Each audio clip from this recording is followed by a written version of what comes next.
Em 2 de setembro de 1945, os líderes japoneses deram um passo à frente para assinar os documentos de rendição. A Segunda Guerra Mundial chegou ao fim. O Japão, outrora um império orgulhoso que se estendia por toda a Ásia, agora está em ruínas. Hiroshima e Nagasaki estão enterradas pelas bombas atômicas. O mundo assiste, perguntando-se: o que aconteceu aos homens que levaram o Japão a este desastre? Eles enfrentaram a justiça, fugiram ou, de alguma forma, reconstruíram as suas vidas. Bem-vindo a uma história de imperadores, generais e políticos cujos destinos são tão turbulentos quanto a própria guerra. Cidades são bombardeadas até se tornarem escombros, e milhões de pessoas morrem ou ficam desabrigadas. Neste vídeo, vamos mergulhar na vida dos homens que moldaram os dias mais sombrios do Japão. A rendição do Japão marcou o fim de uma guerra brutal, mas a questão do que fazer com os seus líderes estava apenas a começar. Alguns enfrentaram punições severas, outros saíram em liberdade e alguns até voltaram ao poder, de formas que nunca se imaginaria. Para entender o que aconteceu com os líderes japoneses, precisamos voltar à década de 1930. O Japão estava sedento por poder, impulsionado por uma mistura feroz de nacionalismo e poder militar. Eles acreditavam que estavam destinados a governar a Ásia. Isso levou a invasões, começando pela Manchúria em 1931, depois espalhando-se pela China e pelo Sudeste Asiático. O ataque a Pearl Harbor em 1941 levou-os à escura da guerra, transformando-a numa luta global. Os líderes japoneses, alimentados por sonhos de império, empurraram a sua nação para uma aposta mortal, pensando que poderiam dominar o Pacífico. A guerra foi brutal. Em 1937, as tropas japonesas cometeram o estupro de Nanquim, matando dezenas de milhares de civis chineses num massacre horrível. Mais tarde, pilotos kamikazes lançaram os seus aviões contra navios americanos, mostrando a determinação desesperada do Japão. Mas em 1945, a maré virou. Bombardeios americanos destruíram cidades, e bombas atômicas lançadas sobre Hiroshima e Nagasaki mataram mais de 100 mil pessoas em poucos dias. A invasão da Manchúria pela União Soviética esmagou as últimas esperanças do Japão. O mundo exigiu justiça por essas atrocidades, e os líderes japoneses ficaram no centro das atenções. Após a rendição do Japão, em 15 de agosto de 1945, as potências aliadas, lideradas pelos Estados Unidos, assumiram o controle. O general Douglas MacArthur chegou como comandante supremo das potências aliadas, ou SCAF. Sua missão era desarmar as forças armadas japonesas e transformar o país em uma democracia. A ocupação começou em 1945 e durou até 1952, e eles conseguiram reformular o governo, a economia e a cultura do Japão. Mas o que fazer com os homens que começaram a guerra? Alguns enfrentariam julgamentos, outros seriam poupados e alguns poucos surpreenderiam a todos. Os riscos eram altos, o Japão estava a passar fome, a sua economia estava destruída e o comunismo pairava como uma ameaça. Os SCWs queriam um Japão estável como aliado contra a União Soviética, o que complicava a justiça. Os julgamentos de crimes de guerra de Tóquio tinham como objetivo punir os responsáveis, mas nem todos enfrentaram o mesmo destino. Alguns líderes eram considerados úteis demais para serem perdidos. Vamos começar pelo topo, com um homem que chamavam de divino, o imperador Hirohito. O imperador Hirohito não era um líder comum. Nascido em 1901, tornou-se imperador do Japão em 1926, aos 25 anos. Era um deus vivo para o seu povo e venerado segundo as crenças shintoístas. O seu reinado, chamado Showa, prometia paz, mas, em vez disso, o Japão marchou para a guerra. Hirohito supervisionou a invasão da Manchúria em 1931 e o ataque a Pearl Harbor em 1941. Ele era o símbolo dos sonhos imperiais do Japão, um homem cuja palavra podia moldar o destino de uma nação. Mas será que ele realmente estava no comando? Alguns dizem que Hirohito era uma figura simbólica, controlada por líderes militares agressivos. No entanto, ele não era impotente. Ele aprovou ações mortíferas, como o bombardeio de Xangai em 1932, que matou milhares de pessoas. Ainda assim, ele lutou para controlar o exército, temendo que eles se voltassem contra ele. Em 1945, com o Japão em ruínas, Hirohito tomou uma decisão ousada. Em 15 de agosto, ele falou ao seu povo pelo rádio, anunciando a rendição. Foi a primeira vez que ouviram a sua voz. Foi um choque que pôs fim à guerra. Após a rendição, o mundo queria a cabeça de Hirohito.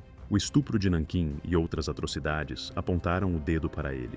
Muitos pediram que fosse julgado como criminoso de guerra, culpando-o pelas campanhas brutais do Japão. Na China e na Coreia, as pessoas estavam furiosas, exigindo justiça por anos de sofrimento. Mas é aqui que as coisas ficam loucas. Os Essiwates tinham outros planos, e o destino de Hirohito estava prestes a dar uma guinada surpreendente. O general Douglas MacArthur, que liderava a ocupação, via Hirohito como a chave para manter a estabilidade do Japão. Se o imperador fosse destituído, poderiam eclodir motins e os comunistas poderiam ganhar terreno. Os Eborpané já estavam de olho na Guerra Fria e precisavam do Japão como aliado antissoviético. Então, fizeram um acordo. Hirohito permaneceria no trono, mas teria que mudar a sua imagem. Essa decisão gerou debates acalorados, com alguns a considerá-la uma traição à justiça. Em 1946, Hirohito lançou uma bomba. Noutro discurso na rádio, ele disse ao Japão que não era um deus, mas apenas um homem como eles. Foi um momento de perplexidade que destruiu séculos de tradição. Sob a nova Constituição de 1947, ele tornou-se um monarca constitucional, uma figura simbólica sem poder real. Os Essiwates transformaram-no num símbolo da democracia, uma medida que deixou muitos perplexos. Hirohito adaptou-se rapidamente. Trocou as vestes imperiais por fatos e gravatas e visitou cidades bombardeadas para mostrar que se importava. Em 1946, foi a Hiroshima, onde os sobreviventes, apesar da dor, se curvaram perante ele. Era uma cena estranha, pessoas a honrar o homem ligado ao seu sofrimento. A presença de Hirohito acalmou as tensões, mas também levantou questões. Ele estava realmente arrependido ou apenas a desempenhar um papel? Depois disso, ele viveu uma vida tranquila, dedicando-se ao seu amor pela biologia, estudando peixes e plantas. Ele governou até sua morte, em 1989, um símbolo da transição do Japão da guerra para a paz. Mas sua fuga do julgamento nunca foi bem aceita por todos. Críticos argumentavam que ele sabia das atrocidades como a de Nanquim e não fez nada. A história de Hirohito é apenas o começo.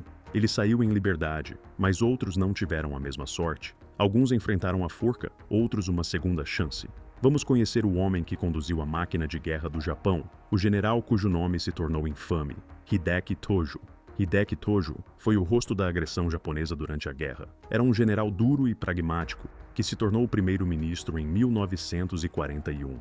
Tojo era um militarista radical, que acreditava que o destino do Japão era dominar a Ásia. Ele pressionou pelo ataque a Pearl Harbor, um ataque ousado que despertou o gigante americano. Sob o seu comando, o Império Japonês cresceu, mas os seus inimigos também, preparando o terreno para uma derrota esmagadora. A liderança de Tojo era implacável. Ele supervisionou campanhas brutais, desde a invasão das Filipinas até os horrores da Unidade 731, onde cientistas japoneses realizavam experiências mortais em prisioneiros. A Marcha da Morte de Bataan, onde milhares de prisioneiros de guerra americanos e filipinos morreram, também aconteceu sob o seu comando. As decisões de Tojo alimentaram a máquina de guerra do Japão, mas tiveram um custo terrível.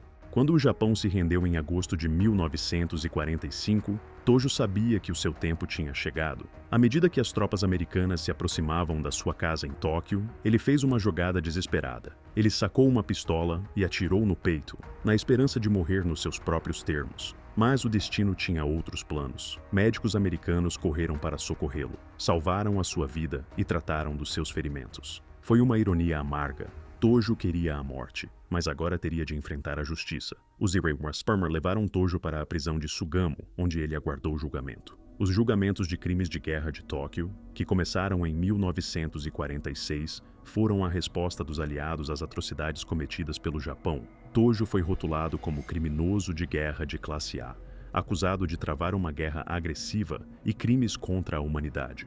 Os julgamentos foram intensos, com os promotores investigando seu papel nas conquistas do Japão. Tojo não negou suas ações, mas argumentou que estava seguindo ordens para a sobrevivência do Japão. O tribunal era um espetáculo. Tojo, outrora um líder temido, agora respondia por seus crimes. Testemunhas descreveram horrores como o estupro de Nanquim e abusos contra prisioneiros de guerra, ligando-os às suas políticas. As provas se acumularam e o destino de Tojo parecia selado. Mas os julgamentos não foram perfeitos. Alguns disseram que foram muito seletivos, poupando outros que eram igualmente culpados. Em 12 de novembro de 1948, saiu o veredicto: culpado.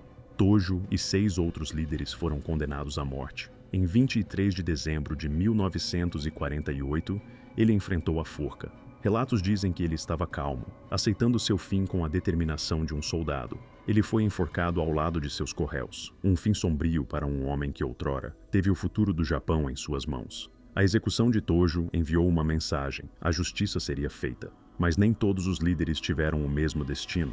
Alguns escaparam, outros enfrentaram julgamentos com resultados surpreendentes. Os julgamentos de Tóquio foram apenas o começo, e as histórias ficam ainda mais loucas.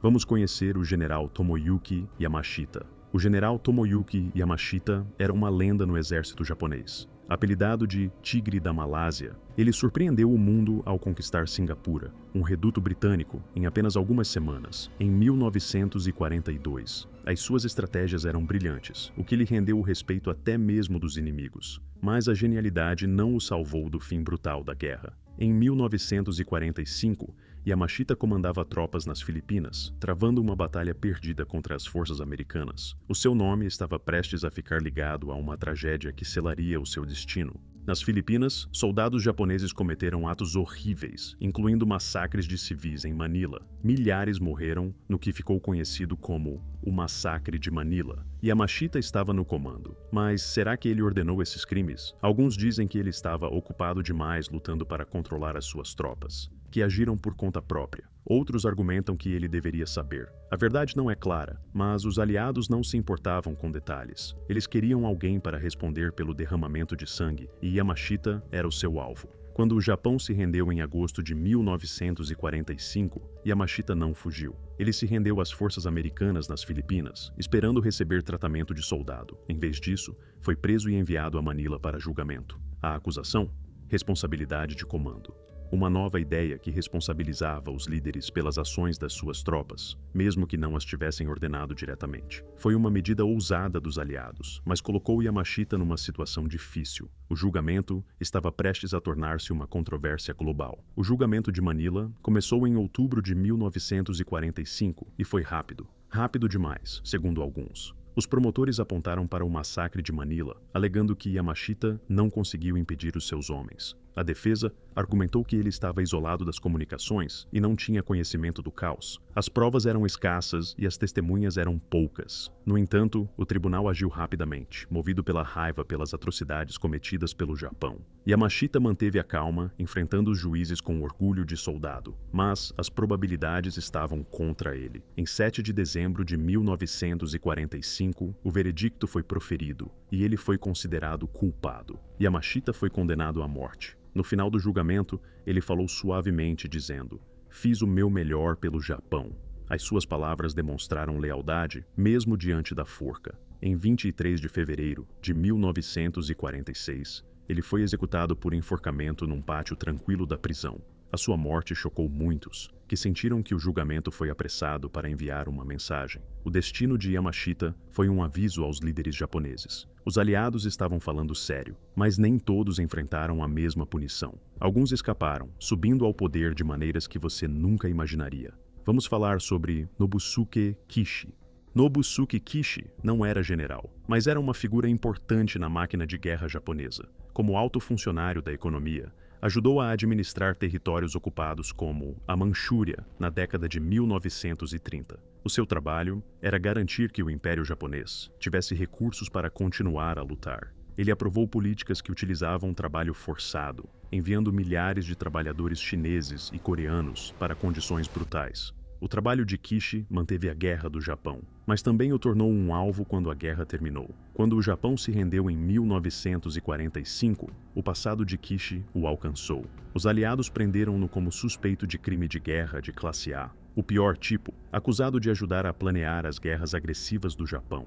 Ele ficou preso na prisão de Sugamo, à espera de um julgamento que poderia ter terminado com uma forca. Mas é aqui que as coisas ficam loucas. Kishi nunca enfrentou um tribunal. Os Ibutinfi tinham preocupações maiores, e Kishi estava prestes a se tornar seu aliado improvável. Em 1948, a Guerra Fria estava a aquecer.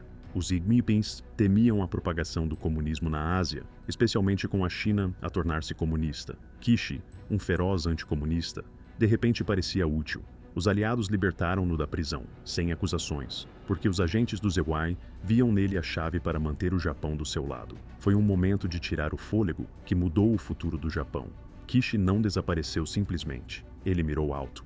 Ele voltou à política, subindo na hierarquia com um sorriso e um plano.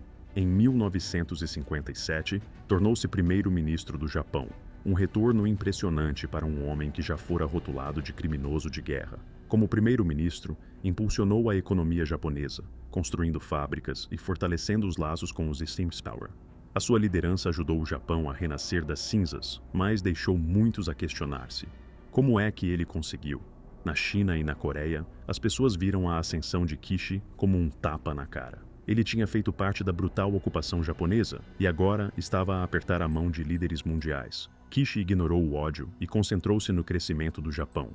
A sua história mostra como os Iguassei favoreceram alguns líderes, permitindo que lutassem contra o comunismo. É uma reviravolta que ainda hoje gera discussões. A ascensão de Kishi foi vertiginosa, mas ele não foi o único a escapar da justiça. Alguns líderes prosperaram nas sombras, misturando crime e poder. É aí que entra Yoshio Kodama. Yoshio Kodama permaneceu nas sombras durante a guerra. Como ultranacionalista de direita, ele fez fortuna contrabandeando mercadorias na China ocupada, ouro, drogas, qualquer coisa que vendesse. Kodama estava no negócio. Os seus negócios no mercado negro ajudaram os militares japoneses, fornecendo-lhes dinheiro e recursos. Ele não era um general, mas o seu trabalho manteve a máquina de guerra a funcionar. Quando o Japão caiu, o passado sombrio de Kodama tornou-o um alvo principal para os aliados. Após a rendição em 1945, Kodama foi parar à prisão de Sugamo, rotulado como suspeito de crimes de guerra. O seu contrabando e ligações com o esforço de guerra do Japão colocaram-no no radar dos aliados. Preso, ele deve ter pensado que os seus dias estavam contados, mas o mundo estava a mudar rapidamente, e o ódio de Kodama pelo comunismo tornou-o valioso. Os MCZU estavam prestes a fazer um acordo que transformaria a sua vida num romance de espionagem. Em 1948, Kodama saiu da prisão, livre e absolvido. Por quê? A Guerra Fria. Os Zemun precisavam de aliados para deter o comunismo na Ásia, e a paixão anticomunista de Kodama encaixava-se na perfeição. Rumores dizem que ele começou a trabalhar com a CIA, canalizando dinheiro para o Partido Liberal Democrático do Japão, ou LDP. Mas Kodama não parou por aí. Tornou-se um chefão da Yakuza, controlando os mercados negros do Japão, mercadorias roubadas, açúcar contrabandeado, até mesmo roteiros de novelas. As gangues de Kodama controlavam tudo. A Yakuza prosperou no caos do pós-guerra, e Kodama era o seu mentor. Ele usou a sua riqueza para puxar os cordões políticos, tornando-se intocável. A sua vida dupla, chefe do crime e aliado da CIA, era um segredo que moldou o futuro do Japão. A influência de Kodama durou décadas. Ele permaneceu um poderoso membro da Yakuza até sua morte, em 1984, sem nunca ter sido julgado por seus crimes de guerra. Sua história revela a verdade confusa da reconstrução do Japão. Os Doanis fecharam os olhos para alguns líderes a fim de manter o controle.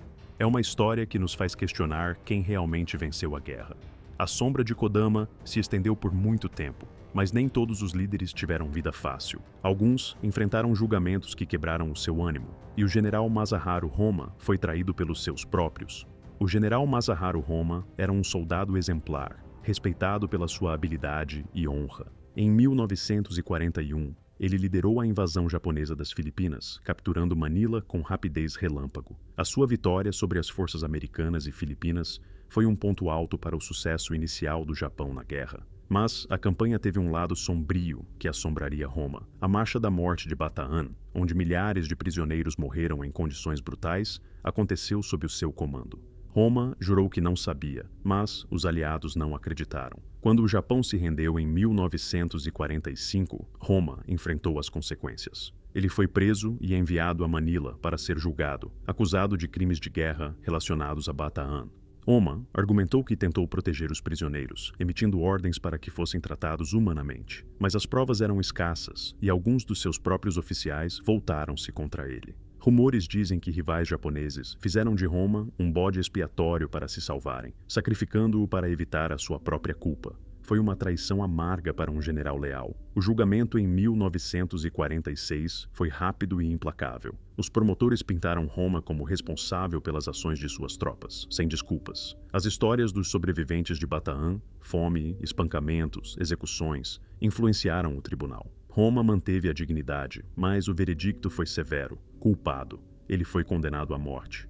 A rapidez do julgamento chocou muitos, que achavam que Roma era um bode expiatório pelos crimes mais amplos do Japão. Justiça ou política? É uma questão que permanece.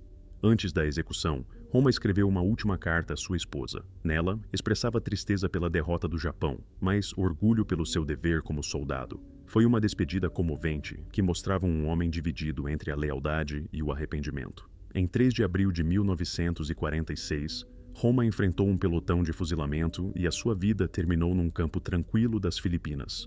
A sua morte pareceu pessoal, em contraste com o caos da guerra. O fim de Roma foi doloroso, mas não foi o fim da história. Os julgamentos foram apenas uma peça de um quebra-cabeça maior. Alguns líderes enfrentaram punições, outros encontraram novos caminhos e o próprio Japão estava a mudar rapidamente. Vamos dar um passo atrás e ver o que aconteceu com o resto dos líderes japoneses e com a nação que eles deixaram para trás. Após a rendição do Japão, os aliados queriam fazer uma limpeza. Eles expulsaram mais de 200 mil figuras militares e políticas, proibindo-as de exercer cargos públicos para erradicar o militarismo. Generais, políticos e até mesmo burocratas ficaram sem emprego, forçados a se afastar enquanto o Japão se reconstruía. Mas eis a reviravolta. Muitos foram posteriormente readmitidos. Os iguaçistas precisavam de pessoas experientes para governar o país, e os antigos líderes foram discretamente reintegrados, o que causou espanto em toda a Ásia. A Guerra Fria mudou tudo. À medida que as tensões com a União Soviética aumentavam, os Etsu libertaram suspeitos de crimes de guerra como Nobusuke Kishi e Yoshio Kodama. Esses homens não desapareceram simplesmente, eles moldaram o futuro do Japão. Kishi tornou-se primeiro-ministro e Kodama financiou a política com dinheiro da Yakuza. O seu regresso mostrou como a justiça ficou em segundo plano na luta contra o comunismo, uma medida que deixou as vítimas das guerras do Japão furiosas. Os julgamentos de crimes de guerra de Tóquio foram o principal palco da justiça. 28 líderes de alto escalão, rotulados como criminosos de guerra da classe A, enfrentaram um julgamento de 1946 a 1948. 7, incluindo Hideki Tojo, foram enforcados, mas milhares enfrentaram julgamentos menos severos em lugares como Hong Kong e Singapura. Alguns foram presos, outros saíram em liberdade, e os resultados pareceram injustos. Os julgamentos tinham como objetivo punir, mas não conseguiram apagar a dor das vítimas do Japão. O Santuário Yasukuni, no Japão, mantém viva a controvérsia. Ele homenageia os mortos na guerra, incluindo Tojo e outros criminosos condenados. Quando líderes visitam o local, a China e a Coreia protestam, alegando que ele glorifica o passado brutal do Japão. O santuário é um lembrete de que as feridas da Guerra do Japão ainda não cicatrizaram completamente e que o legado de seus líderes continua sendo um ponto sensível para os vizinhos que sofreram sob seu domínio. Na década de 1950, o Japão estava em transformação. A Constituição de 1947, com o artigo 9º que proibia a guerra, transformou o Japão numa nação pacifista. Assim, nas ruas de Tóquio, ex-oficiais militares trabalhavam como operários ao lado de antigos inimigos, construindo um novo Japão. As reformas da ocupação, democracia, direitos das mulheres, crescimento econômico, prepararam o terreno para uma potência pacífica. Mas, será que a justiça foi realmente feita? Ou a política deixou muitos líderes impunes? O que você acha que eles mereciam? Da sobrevivência do imperador Hirohito à execução de Tojo, da ascensão chocante de Kishi aos acordos secretos de Kodama. Os líderes japoneses enfrentaram destinos tão turbulentos quanto a própria guerra. Justiça, pragmatismo e controvérsia se entrelaçaram, moldando uma nação renascida das ruínas. O que você acha? Hirohito deveria ter sido julgado? O retorno de Kishi foi justo? Deixe a sua opinião nos comentários abaixo. Não se esqueça de clicar no botão Gosto, subscrever e ativar o sino de notificações para mais vídeos sobre história. Fique ligado para mais histórias que dão vida ao passado.